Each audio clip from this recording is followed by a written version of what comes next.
Hey y'all, today I am going to make some herbal teas and I thought that I would just show you how I make it. I'm going to do one bag of tea. It is chai rooibos tea and I'm making this for Kylie because that's what she told me to surprise her, so I told her I would. And now she knows because she's standing right over there. But this smells really good. It's just got some good stuff in it. I'm going to go ahead and put it in this cup so we don't forget which is which. And then I'm going to use loose tea. And a lot of people don't know how to make tea with loose tea because they don't know how much you use and how do you do it. There's several ways you can do it. You can, if you're going to make a big batch, you could boil your water and then turn it off. Put all your herbs in, stir it around, cover it, and let it steep that way. I typically do like 1 cup at a time. And today we're going to do nettle leaf and lemon balm leaf. And Emma and I are going to have this. So what a good rule of thumb, and it's not an exact science at all, but a good rule of thumb is about 1 teaspoon of dried herbs for 8 ounces of water. Or if you have fresh herbs, like if you're out in your garden, you say, oh, I'm going to make some mint tea, and you want to chop them real fine, and then you would want to use about 2 teaspoons of fresh chopped herbs for 1 cup of water. So anyway, we've got dried here, and a couple of options to do it. We have, you can put it straight in the cup and then strain it, or you can drink it if you like to, have leafy tea. I don't personally like leaves in my tea, but this is just a little unbleached organic muslin tea bag. I got in Herb Kit. They sell it at natural food stores. You can order them on Amazon. It's just a little bag, and I have a 1 teaspoon measuring spoon, so I'm just gonna eyeball it and get about a ½ teaspoon. If I go over, it's not gonna hurt anything. Put it in, and then I'm gonna do the same thing with my metal. Uh-oh, Hopi, what's wrong, baby? And then just tighten it and I just do 1 little knot just to keep it from coming out. I'm gonna drop that in this cup. Another thing is a tea bell, and they're stainless steel. Some of them have bigger holes in them, and I've found that the herbs will actually come out. Oh, you can't. Come on, camera, you can do it.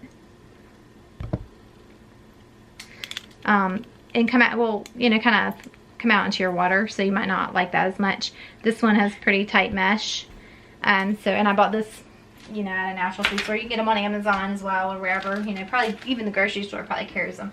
And again, the same thing. I'm going to do about a ½ teaspoon of each herb.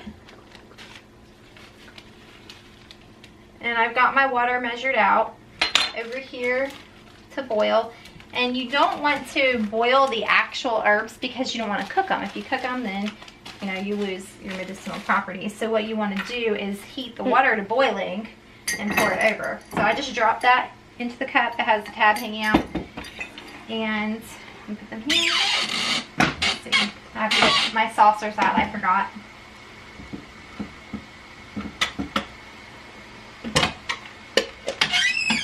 To steep it and cover it, I just use a lid. And steeping is another thing. The length of time to steep tea can be anywhere from 5 minutes to 20 minutes or even longer. It just depends on what you're trying to do. You're going to extract more out of the tea, more flavor, more medicinal powers, qualities, properties, whatever. The longer you steep it. If it's a strong flavored tea, I'll only do it for 5 minutes or something like a root will end up getting bitter, a little bit bitter the longer it's steeped. So like with dandelion tea, even dandelion leaf will get bitter. I will, well, it isn't bitter, that's why red clover, things like that. I usually steep them for about 10 minutes because if they go longer than 10 minutes, I found that they're a little too bitter for my personal liking. Some people like that, they want it longer. With these teas, I'm gonna go ahead and do, I'll probably do them for 15 minutes. They're a milder leaf, so the 15 minutes will draw out more flavor in them.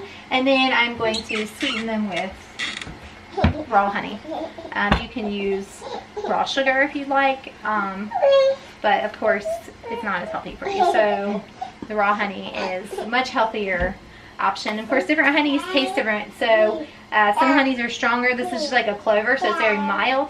If you were to use something like a darker honey, that it might just be too much for you. Oh, my water's boiling, so I'm going to turn it off and pour it and hopefully not make a mess. And I'm just, whoopsie, I told you I was gonna make a mess. I am very messy, y'all. I'm a messy, messy cook. And I'm okay with that. In theory, if it's the messier, the more flavors it has, right? I made that up.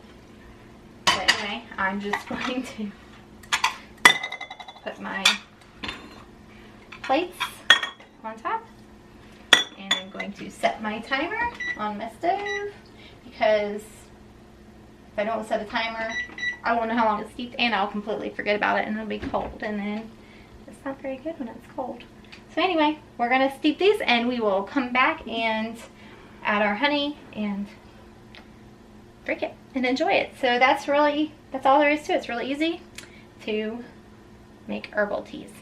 All right, these are done steeping, and I am going to strain them. This one, you just hold it up and let it strain out. Put it on a plate. A tea bag. And if you are using disposable tea bags, like out of the box, you can actually compost that. The tea bags are compostable, and you can compost your spent herbs if you like. A lot of people I know will, a lot of herbalists, they will save their spent herbs, or the herbs they've already used to infuse in oils and different things, and they'll put them all together, and when they get a whole bag of them, or a decent amount, they will actually put them in the bathtub, and they'll take a bath with Epsom salt and whatever herbs they've been using, because they're going to be really good for you, and it's just a good way to get everything you can out of them. So they'll just take their herbal bag, tie it up, throw it in the bath, and soak in the tub with the herbal teas. It's really nice. Soothing, relaxing, healthy. This is a little bit hot, so here we go. And I'm going to take and add honey, and I'm not very good at measuring honey. I'm going to do a spoonful first. I usually end up getting it not sweet enough, or like way too sweet the first try. So anyway, that's it. That's all there is to it. It's really simple, easy, yummy, and healthy. So incorporating herbal teas is a great way to boost your health, just depending on what you're looking to do. You can look into different herbs for whatever, anything that you're dealing with in your life, or health-wise or whatever. You can look into the herbs for that and start drinking an herbal tea for that.